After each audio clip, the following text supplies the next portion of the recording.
ದೇವನಹಳ್ಳಿ ರೈತರ ಜಮೀನು ಭೂಸ್ವಾಧೀನ ವಿಚಾರಕ್ಕೆ ಸಂಬಂಧಪಟ್ಟಂತೆ ಭೂಸ್ವಾಧೀನ ಕೈ ಬಿಡೋದಕ್ಕೆ ಕಾಂಗ್ರೆಸ್ ಸರ್ಕಾರ ಮುಂದಾಗಿದೆ. ನೋಡಿ, ಕೊನೆಗೂ ದೇವನಹಳ್ಳಿ ರೈತರ ಹೋರಾಟಕ್ಕೆ ಸರ್ಕಾರ ಮಣಿದಿದೆ. ದೇವನಹಳ್ಳಿ ಭಾಗದ ರೈತರ ಹೋರಾಟಕ್ಕೆ ಸಿಕ್ಕಿದೆ ಅತಿ ದೊಡ್ಡ ಜಯ.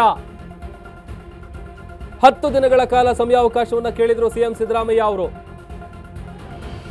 ಈಗ ಈ ಭೂಸ್ವಾಧೀನ ಪ್ರಕ್ರಿಯೆಯನ್ನ ಕೈ ಬಿಡೋದಕ್ಕೆ ಸರ್ಕಾರ ನಿರ್ಧರಿಸಿದೆ.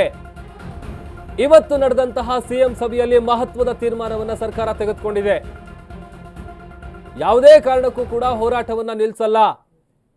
ಆಮೇಲೆ 10 ದಿನಗಳ ಹಿಂದೆ ಮುಖ್ಯಮಂತ್ರಿಗಳನ್ನ ಭೇಟಿಯಾದಂಥ ಸಂದರ್ಭದಲ್ಲಿ ಅನೇಕ ವಿಚಾರಗಳನ್ನ ಸರ್ಕಾರದ ಗಮನಕ್ಕೆ ತಂದು ಯಾವುದೇ ಕಾರಣಕ್ಕೂ ಕೂಡ ನಾವು ಭೂಮಿಯನ್ನ ಕೊಡೋದಿಲ್ಲ, ಈ ಭೂಸ್ವಾಧೀನ ಪ್ರಕ್ರಿಯೆ ಏನಿದೆ ಅದನ್ನ ಕೈ ಬಿಡಬೇಕು, ನಮಗೆ ಈ ನಿರ್ಧಾರ ಸರಿಯಲ್ಲ ಅಂತೇಳಿ ಅನೇಕ ವಿಚಾರಗಳನ್ನು ಸರ್ಕಾರದ ಗಮನಕ್ಕೆ ರೈತರು ಹೋರಾಟದ ಮೂಲಕ ಸರ್ಕಾರದ ಗಮನಕ್ಕೆ ತಂದಿದ್ರು.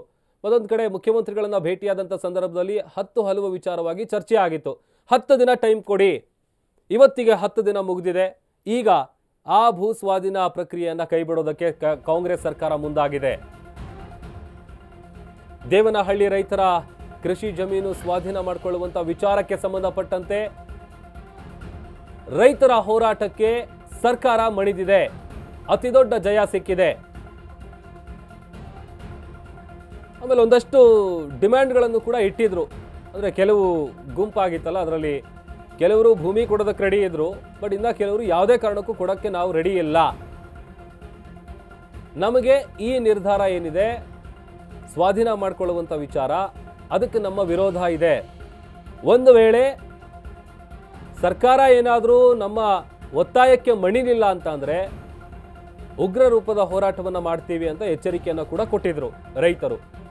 ಇದೀಗ ದೇವನಹಳ್ಳಿ ರೈತರ ಹೋರಾಟಕ್ಕೆ ಜಯ ಸಿಕ್ಕಿದೆ.